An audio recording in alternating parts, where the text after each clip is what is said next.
asalaamaaleykum mbokk jullit yi mbokk taalibe yi ak képp koo xam ne rek yow yaay safoo berne ñu àndaat ak yéen ci seen émission tey nag moom li ñu leen di indil mooy dañuy del benn pâte boo xamante ni dañ koy defar ce sera fait à base de farine de blé du ñàkk tamit ma def boo xamante ni dañ koy def pour suñu mbokk yi nga xamante ni seen système toléré wul gluten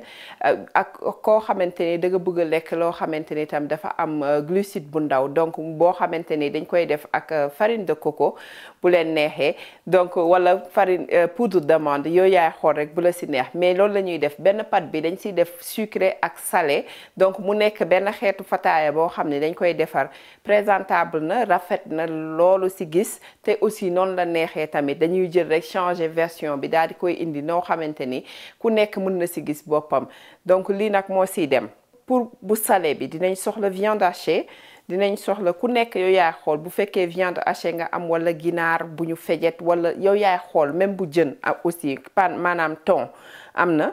donc viande hachée ngeen gis ni ma def si tuuti ginger ak tuuti ail daal di am fii samay épices maa ngi am fii tuuti curcumin épices yi bala may sori ku nekk xoolal li nga am ak li nga xamante ni moom nga bëgg nga utiliser ko man yii laay utiliser parce que li may togg moo ko laaj tey mais ku nekk bu fekkee ni poobar laaj ak kii rek nga soxla defal loolu amul benn problème donc maa ngi fi yore cumin yore fi aussi tuuti dinaa def tuuti curcumin yore fi paprika daal di yore oignon ak ail en poudre yore fi aussi ail boo xam ne dañ ko dëbb ak poivre mu nekk ail ak laaj ak poobar yore fi aussi Cajun seasoning boobu mix la boo xamante ne day am kaani bu mokk laaj poobar ak yu mel ni ki ak xorom daf siy nekk am nañu aussi fii persil donc man ma jël persil bu chinois bi ñu yore fii aussi tomate fraîche benn laa yore ma dagg ko yore fi aussi kaani salade bu verte yore aussi poivron ak tuuti oignon donc ñu daal di ñëw yore sel poivre ak sa levure nutritionnelle donc mu nekk lu optionnel am nañu fii aussi tomato paste mu nekk tomate concentré muy tomate loqati voilà mi ngi nii léegi pour li nga xamante ni lu salé li lu sucré li donc yor nañ fi suñuy sucre substitut ku nekk xool la sucre bu la neex boo bëggal utiliser sucre mun nga utiliser par exemple lem mun nga ko def à la place de sucre man damay jël substitut sucre donc moom la ñu amee fële mu nekk stevia ak érythritol am aussi coco râpé donc loolu dina leen wax ci kanam pour lan la pâte bi li siy dem mooy farine bi farine de blé baa ngi noonu am nañu nen du ñu utiliser yépp yor nañu beurre yor nañu levure boulangère ak levure chimique bi tamit donc ñaar yooyu la ñu am bu ngeen xoolee ci kaas bi dama commencé déjà pour defar sama levure boulangère pour xool ni ndax mu ngi dund ba léegi daal maanaam dama tàngal meew bi tuuti rek ba nga xamante ni su ma ci defee sama baaraam dinaa mun a résister chaleur bi loolu moo lay wan ni température bi baax na donc moom laay jël daal di ci def tuuti levure bi defaale aussi tuuti sucre bële pour mu jox vie levure bi donc sans plus tarder du ñu def rek lu dul ànd ak yéen ci waañ wi bismillah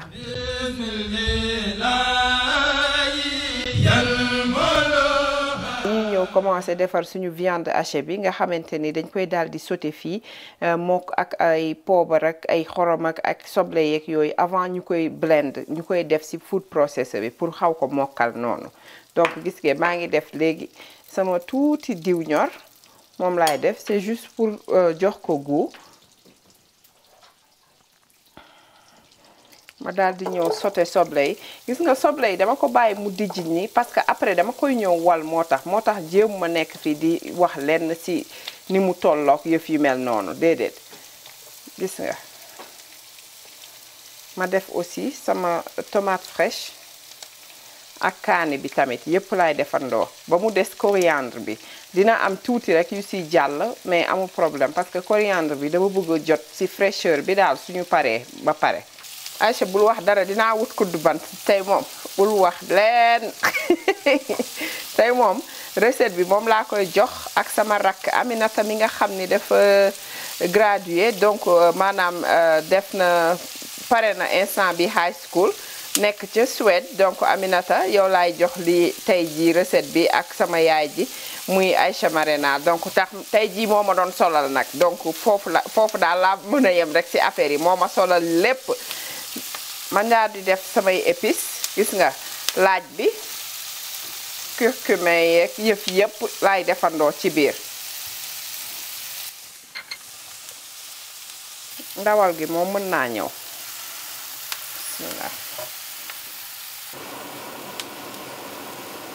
voilà gis ngeen suñu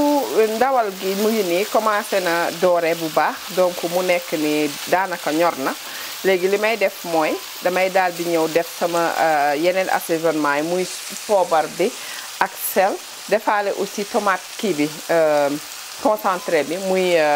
tomate loqati bi ma def ko ci tamit comme ça nga xam ne day am temps toggu fii avant ñu koy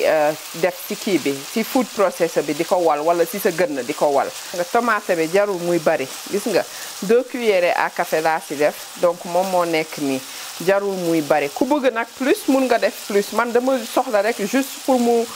joxal ma kii bi pâte bi couleur ak tuuti goût tomate rek mais pas lu bari donc mu ngi nii damay def nii léegi daal di ñëw indi sama sel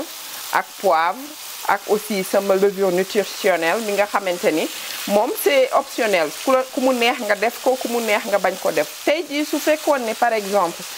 waluma ko damay daal di jël sama carotte râpé ko rek dóor ko ci biir mais xamaguma sax ndax duma ko ci def wóoraguma tem ma def ko su ma walee affaire yi ba pare daal di ciy def sax carotte râpé bi ndax ñu am tuuti yokk légumes yi aussi ci lekk bi incha allah. voilà gis ngeen suñu kii baa ngi nii pare na suñu viande hachée bi donc dañ ko def comme style rek boo doon defar tey jii kii pastelu jën par exemple nuñ koy defee rek moom laa jël rek ma jël reprendre ko daal di koy def donc mu ngi nii pare na léegi dañ koy bàyyi mu daal di sedd en attendant bu demee ba sedd ma jël ko nag door ko def ci suñu food processor daal di koy wal mu xaw a gën a mokk tuuti nga xamante ni légumes yi poivron oignon yeeg ak laaj yi ak yëpp dinañ mun a jaxasoo ak ndawal gi après ñu daal di ci defaale aussi suñu persil bu chinois bi muy coriandre bi donc le temps ñuy def loolu daal di le temps muy sedd dañuy dem rek daal di commencer defar suñu pâte comme li ñu waxoon rek benn pâte la ñuy jël defar ko pour mu nekk sucré ak salé aussi donc voilà.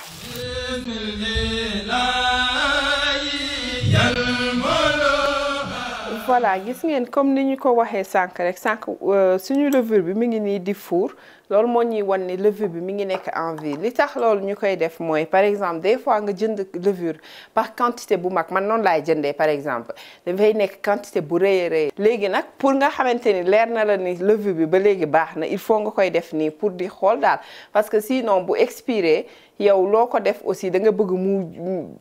jógal lekk beeg yooyu mais du ko def donc loolu moo tax ñu koy vérifier nii léegi dañuy daal di ñëw rek commencer jublu ci suñu pâte bi incha allah bismillah.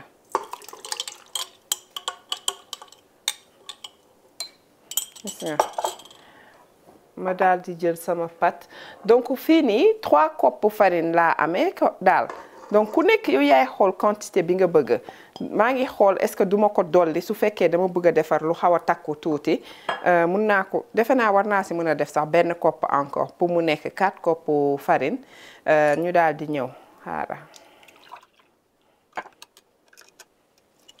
gis nga 4e baa ngi nii donc 4 verres farine rek laa jël léegi ma jël sama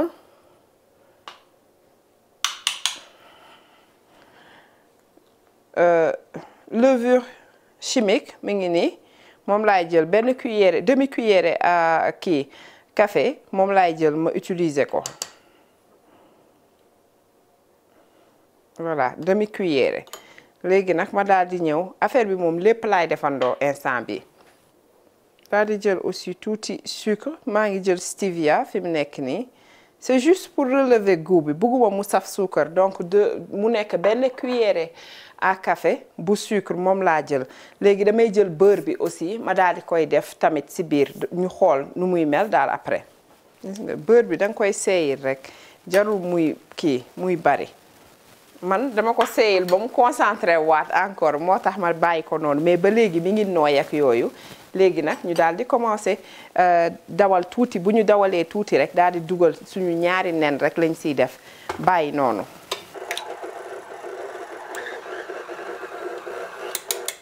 gis ngeen léegi damay def sama ñaari nen si biir donc ma def ñaari nen dugal si dinaa dolliwaat encore tuuti meew ñu daal di koy def ku amul meew mun nga utiliser ndox aussi ndox kese bu fekkee bëggoo mu gën a riche loolu wala boo bëggee yokk si aussi lait en poudre bi mais man damay wàññi richesse bi noonu moo tax defuma si lait en poudre ak yooyu damay def tuuti meew après bu fekkee ba léegi soxla naa liquide bu boobaa ma changer nag léegi dem ci ndox quoi incha allah.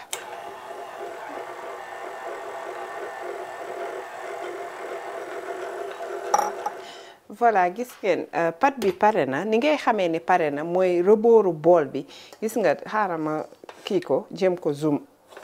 ñu zoomal ma ko gis nga du koleeti ci reboor yi dafay set wecc gis nga du ci kole loolu moo lay wan ne pâte bi dër nañ ko ba mu kii pétrir nañ ko bu baax a baax donc kneading process bi mooy léegi li ñuy def mooy dañ koy daal di diviser damay wàññi tuuti ci pâte bi donc li nga xam ne sucré la moom laay bàyyi fii comme ça ma mun si def ingrédients yi ma soxla pour pâte sucrée bi léegi bu ko defee pour li nga xamante ni bu sucré bi la parce que dama si bëgg a dolli ay muscade dolli si aussi tuuti coco râpé donc loolu laay def si bu sucré bi après léegi bu ko defee beneen bi moom pare na ba pare dañuy daal di ñëw rek commencer dër yëf yi si boppam donc xaaral ma def loolu pour ñëw wan leen incha allah. gis ngeen léegi damay daal di def sama muscade. donc moom laay def nii ku nekk yow yaay xool lan nga bëgg su fekkee cannelle nga bëgg nga def ko mais après ñun dañ koy saupoudrer ak tuuti loolu moo tax may def muscade nii bii dañ koy def comme genre xeetu beignet rek lay xaw a nirool après mais beneen version lay doon daal jarul muy bëri nag parce que muscade dafay gaaw a weex te bu weexee rek day yàq sa togg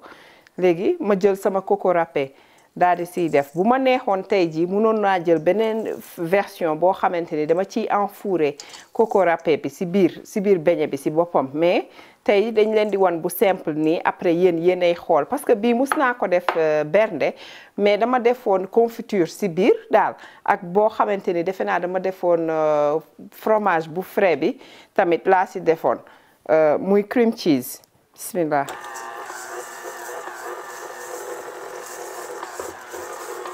voilà gis ngeen suñu kiiw pâte bu nga xamante ni moom moo bi nga xam ne bu sucré bi la mi ngi nii pare na donc du ñu def rek lu dul daal di dégager nettoyer ñëw commencer léegi defar pâte yeeg yooyu bu ko defee ñu dër leen dañuy commencer bu sucré bi ba pare après bu ñu paree door a dem si bu salé bi nga xamante ni du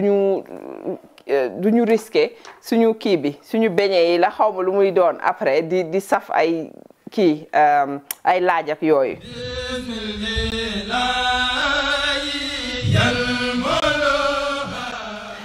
voilà gis ngeen dër nañu suñu pâte bi ba pare léegi li ñuy def mooy dama ko teg jël benn plat mu nekk plat bi ku nekk yow yaay xool ni nga bëgg sa beignet yi ñu doy donc plat bi laa jël rek dëpp ko après jël ko di ko utiliser jël paaka dagg ko comme cercle daal damay def ay cercle léegi li may def mooy bismillah damay dindi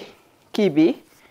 yeneen pâte yi nga xam ne dagguma leen ma formé waat leen encore pâte parce que dañ koy dëraat encore ñoom tamit léegi ñu daal di ñëw diviser suñu pâte bi dañ koy diviser en deux après aussi si milieu bi mu nekk en 4 parties si lay dagg ci côté bi duma dem ba ci suuf yaa xam naka nga buggee épaisseur bi nekk donc 1 2 3 4 gis nga au fur et à mesure may ñëw damay wàññi comme li ma leen wax sànq su ma doon def lenn ci biir fii laa koy def ci digg bi def ko enfouré kook lenn ñun biñ defaroon loolu lañ defoon dañ defoon fii confiture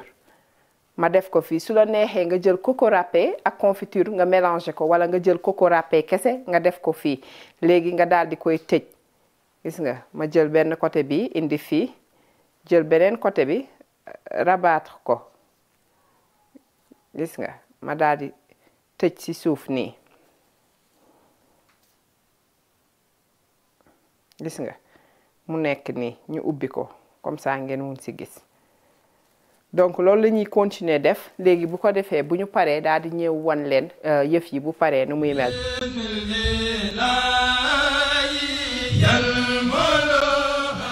voilà gis ngeen li ñu leen waxoon sànq moom la ñu def dañu jël suñu viande hachée bi nga xam ne dañ ko toggoon ci kaw gaz bi daal di koy def ci biir blend bi boole ci poivron ak kii coriandre mu nekk persil bu chinois bi ak tuuti desitu soble bi fi nekkoon boo xam ne kenn togg ko boole ci aussi oignon vert donc moom la ñuy jël léegi daal di koy blend fii ba mu xaw a mokk bu ko defee ñu daal di koy jël commencé ko def ci suñu fataaye daal di dër fata pat bi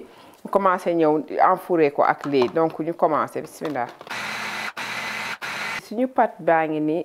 pare na moo nekk nii donc suñu farce baa ngi nii mu nekkoon viande hachée bi nga xamante ne dañ ko toggoon ci kaw gaz bi après daal di koy def ci food processor bi ki nga xam ne amoo blender yow mun nga ko jël nga daal di koy def ci sa gën nga dëbb ko tuuti ba mu mokk wala bu fekkee ni bëggoo aussi mu mokk mun nga ko bàyyi noonu comme niñ ko toggee woon mais bu boobaa à ce niveau à ce moment kay li ngay def mooy da ngay fejet soble yi des oignons yi da nga koy dagg ba mu sew mu nekk fine chop léegi ak poivron yeeg yooyu nga xamante ne bu boobaa di nga ko mun a enfourrer ci yëf yi mais sinon ni mu dijjee woon noonu c'est juste que ni dama xamoon ni dama koy wal moo tax donc léegi lañ dër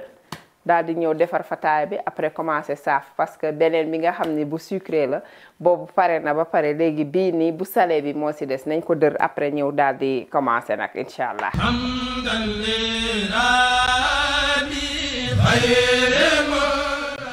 voilà gis ngeen. léegi damay ñëw rek daal di commencer bismillah gis nga moom noonu la sakkanee aussi parce que du jar nga siy def lu bare léegi nag ñu daal di jël gis nga yëf yi teg ci kawam gis nga boo ko enfouré ak dara ni muy amee jëmm dafay rëy après nga saaf ko wala nga dugal ko ci sa four yow yaa xool ban nga ci bëgg a def donc dañuy def tey saaf pour ñi nga xam ne yoruñu four léegi li ñuy ñëw def mooy damay daal di defar kii bi nga xam ne moom laa siy saupoudrer su la neexee nga def ak cannelle su la neexee nga def ko ak kii sucre en poudre kese nga daal di ko siy wisal mais man dama siy def cannelle bi parce que xam nga lu tax rek pour tout le temps damay soxla loo xamante ni daf ñuy dimbali si côté digestion yooyu noonu donc si lañ siy def damay daal di jël tuuti si sucre bi mu ngi nii stevia la ku nekk suukar bi nga bëgg ak érythritol laa jël mixé leen ñoom ñaar même bu fekkee ni farine laa utiliser aussi xale yi bëgguma ñu lekk ci suukar bi noonu suukar normal donc ma daal di jël sama cannelle yow yaay xool lu la neex soo amul cannelle li may wax chaque fois jëlal muscade nga daal di koy gratter di nga def nag lu xaw a takku tuuti donc nga def ko gis nga su ma defee nii mun naa dolliwaat tuuti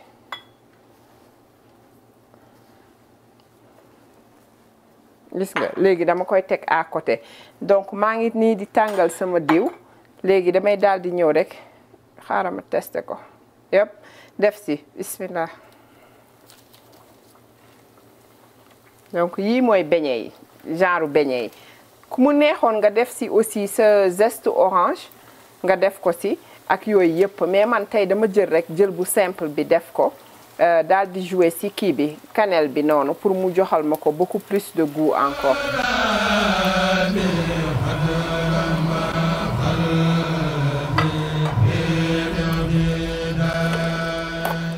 gis ngeen ni mu tàngee nii laay ñëw saupoudrer si affaire yi gis nga sucre bi nga xam ne dafa amaale cannelle.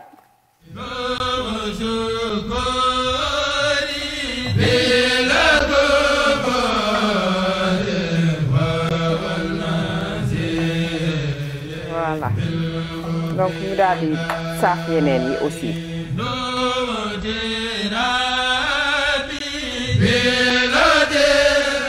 waaw mbokk jullit yi mbokk taalibe yi kon nag seen berde bi ngi woon nii tey ñu indiloon leen mu nekkoon genre fataaye ak boo xamante ne